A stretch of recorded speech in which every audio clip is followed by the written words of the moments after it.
It took over 3 years of shows, but that entrepreneur show is finally making its first stop in New Mexico and also covering a new industry. For all my loyal listeners, you know one of my many goals of this show is not only to hit all 50 states, but to cover all industries, as there may be someone out there just anxiously waiting for that show to release. So, Georgia, I am excited to welcome you to that entrepreneur show. Vincent, it's great to be here. Thank you so much for inviting me on your show. I am excited to share with you and your listeners about my industry. I'm excited to have you. And no surprise here, today's guest and I connected through cold networking, this one on Instagram. And I'm very excited to bring her story, her industry, and all of her entrepreneurial efforts to the show. If it's everyone's first show with us, thank you so much for coming here. And to all of our loyal listeners, thank you so much for coming back. This is the show meant for high achievers and those looking for new levels of success. There's been at least one show since December 2019. So after today's show, go through the directory. There is certainly another one for you. Peachtree Painting & Co. is the premier women-owned painting company in Glorieta, New Mexico, and the surrounding areas. With years of painting projects under her belt, she brings experience and always handles projects with skills and integrity. It's locally operated, and her services range from interior to exterior painting, staining, and much more. So if you are in that New Mexico area, be sure to stick around to the end of the show. Find out her contact information. She's experienced, professional, and she prides herself on precision painting and giving you the peace of mind that the job will be done right the first time. She understands communication is key, and that translates to all businesses. So we have a lot of learning lessons there ahead. She's also known as the perfect paint, and we have founder Georgia here today. She specializes in all things paint, communication, attention to detail, and so much more. And since we have this all-star female painter on the show today, we're going to go over an awesome article I found highlighting female entrepreneurs in the painting field throughout history. I'm looking forward to that. But Georgia, let's kick this show off. Let's talk about all this great work you do, and you can start from wherever in your journey you'd like. Awesome. Yeah. I guess I will start with when I started painting, which is about 6.5 years ago, actually in the Pacific Northwest, which is a completely different environment to be painting in than where I am now. So I am from New Mexico originally, and I grew up with my father as a foreman out here in Santa Fe. My mother was landscaping. So I always just was absorbing this productive work environment and being outside in the elements and just working with like really big tools, lots of people. So I just absorbed that moving forward into my life. And, in all honesty, I started painting houses as a way to get out of the service industry. Although, shout out to all the servers and customer servers out there, I just didn't, it wasn't good for me ultimately.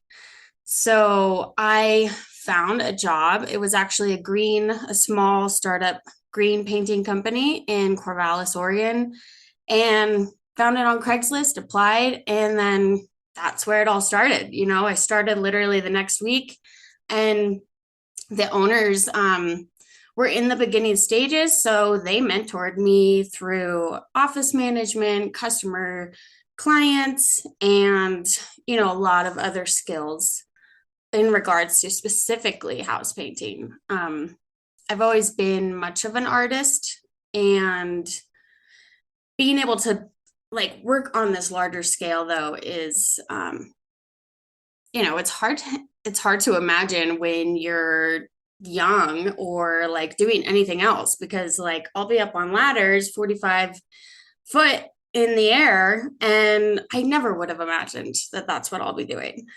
So that's kind of where it all started. And I just haven't given up on it. It makes me happy. It challenges me for sure. And it's just so great to see my clients just like, wow, I have got a brand new house and I didn't even have to buy one. Well, So it's great to see your passion paying off, and you touched on a lot of great points there. doing what's best for you. What works for some doesn't work for everyone. Hospitality experience as well. For me, just means to an end, just helping me fill the dream, fund the dream, fund it all right now. But eventually you have to just go down that route that's meant for you. So you started there. You briefly touched on where you're at now doing these big projects, whole houses, 45-foot ladders. Let's shed some more light on this company of yours, Peachtree Painting Co. But before we get to that, I am excited to share that this summer's episodes will be brought to you in part by speaker coach Cesar Cervantes, specializing in helping you get your transformative message to the TEDx stage. Guaranteed. To schedule your free brainstorming session, visit the link in the show description or CesarCervantes.tv. Sure. So I moved back to New Mexico at the start of the pandemic. And as I said before, I am from here. So I had a little bit of a standing to kind of get some word of mouth marketing out. Right. But that, and that's actually gotten me through, which is amazing. What I have begun specializing in more of is furniture refurbishment. I actually have a large dresser that I'm doing this week and a mirror for a client. And, it's really nice because I can do custom coloring. That's one of my specialties. If they want a certain shade and we're not able to find it, I can just kind of mix it up right there. And I really, back in Oregon, I was doing much bigger projects because I was a part of a crew. Now I would say I'm still doing large projects and like rooms and full houses, lots of exterior trim because that's our main thing out here besides the stucco. But really diving into that specialty work and working with the details of what the client wants, the specific colors. And it really works with my brain too, because that's where I thrive, are on those details and that custom service, honestly. I love that. And Yeah. really finding your niche, sticking out, and that's very important in every industry. For me, I mean, it started out, entrepreneurship, mental health, the two podcasts. Have to delve a little deeper. Then it was children's mental health is where I'm really at now. And now the main thing has been the writing coaching people, either ghostwriting or getting their books off the ground. There's so many people who just have manuscripts, have some words on a page and never touched it again. So that's really kind of been my niche down, just like you, this custom paint. So why do you say exterior is the main thing out by you? Is that climate based? I would say exterior it's just one of the larger project pieces. So there's stucco, and traditionally you don't want to actually paint the stucco. So some people have, and then they will need a repaint. But for a lot, we have UV shining down on us like 360 days a year. Or yep, that was right. And so we have a lot of wood on the exterior of our houses. You can kind of see this beam behind me. I know your listeners won't be able to, but so we have a lot of staining, and those get really damaged by the sun. And so the exterior is trim work, and the rustic doors, the rustic gates that are a lot of detail. And we want to maintain that kind of old style. Interiors, I mean, there's tons of interiors as well. So it's just they're totally different ball games when you get down to it. Well, thank you for sharing that light with me as someone who's not in the field. And of course, my goal with this show, another one of my goals, we want to educate our listeners on exactly what our guest has to offer, because now we hop into the juicy stuff that fits all entrepreneurs. What are some of your favorite parts of being an entrepreneur? You mentioned you had a career at one point. You also mentioned you worked for somebody else. Now you're running your own show. We know it's not all happy days every day in entrepreneurship, but what are some of your favorite parts? I would have to say it is, and it goes hand in hand, the freedom and the challenge of responsibility. I really enjoy being able to take time off, to be with my family, to step in. We kind of have a commune, quote unquote, out here to take care of my grandma and the land. So that ability to, make my own schedule, show up for clients, show up for myself, show up for my family. I mean, you can't replace it, honestly. With that, I really love the responsibility too of being able to advocate for myself and be able to say exactly what I'm offering when I can offer it and show up. But, it really, once you get into the swing of things, I would say that is just, it continues to build for me. Mhm. Um, and also, being able to choose, like, oh, I want to learn more about this specific part of the painting industry, or learn more about working with this specific type of wood on furniture, and I can go do that. Mhm. I don't have to ask for permission or anything. Um, I can just say, I'm going to specialize in this and then go figure out how I'm going to do it and learn about it and, do a run. I use my house kind of as my own base of trial and Nice. error, which is great. Yeah, why not? So, yeah, the freedom and the responsibility that just really helps to push you up that mountain. I love all those examples. I mean, of course, the ability to take off when you want to take off is such a key role where you can't get time back. It's one thing you Yeah. can't. And when my grandma was alive, that was a very big part of my life. I was able to travel to her as much as I'd like, but you do have to just put in the OT on the other days. And for us, that's okay. We trade the 40-hour week for the 80-hour week, and Yes. we choose to do that. But those are some of your favorite parts. Now let's talk about some of the more challenging areas of being all on your own. hmm Um, I I would say that, although I work on my own and I love it, Mhm. it's sometimes hard finding other people to, step up on those bigger jobs that I need that, want to have the same amount of passion and Of drive course. for the work.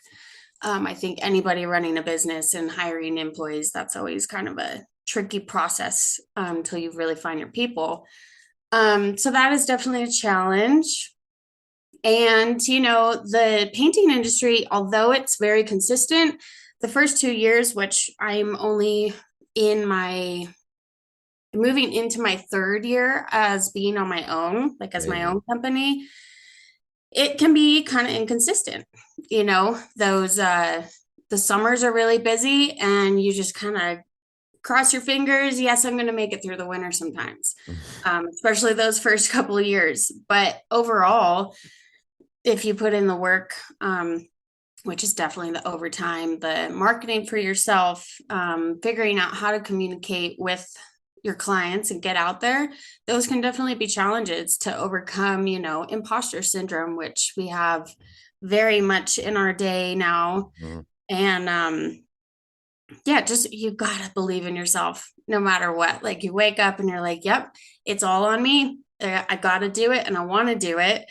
But it can be overwhelming, especially with finances being a little inconsistent every now and then.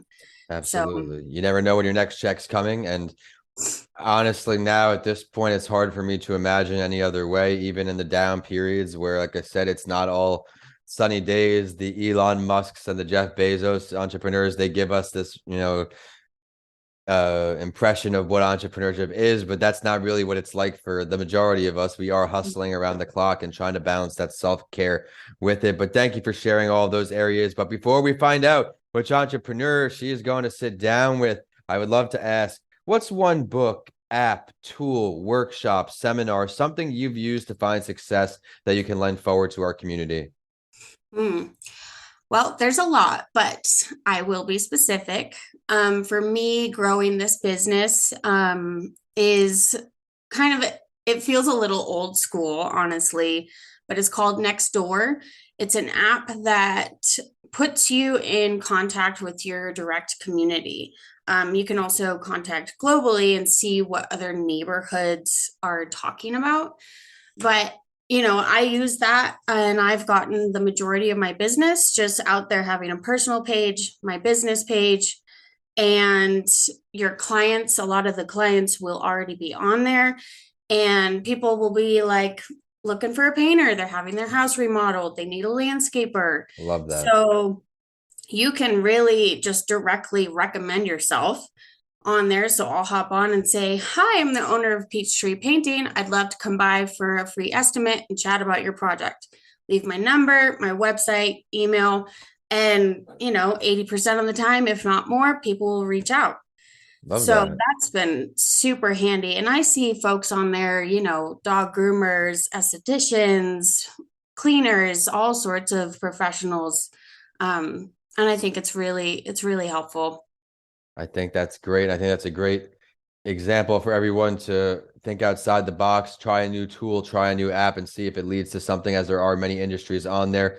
I'm excited for this week's Spotlight story, though. Before that, entrepreneur, I'm really interested to see at the end if you've heard of any of these or what are your takeaways from this article. Everyone, remember, you can scroll down in the show description and follow along with us. This article is titled 10 Female Painters Who Shaped Art History. We're going to talk about a few of them, and the names are quite difficult, so I may mess some of them up, but many female painters have made significant contributions to art history.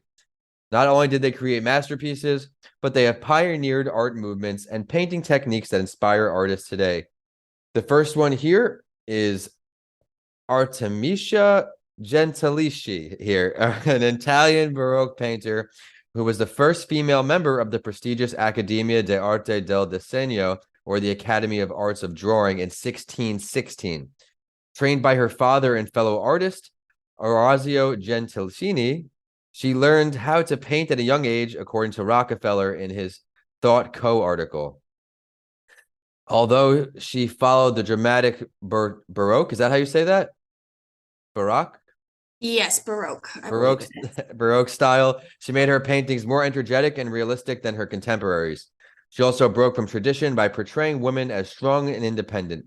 Some examples include Susanna and the Elders, Judith beheading Holofernes, and Judith and her maid servant. I'll now get into something a little more recent here as we work our way up. Let's see here. We're going to go with Helen Frankenthaler, an American painter who revolutionized abstract expressionism when she invented the soak stain technique. It involved pouring cans of paint onto a blank canvas.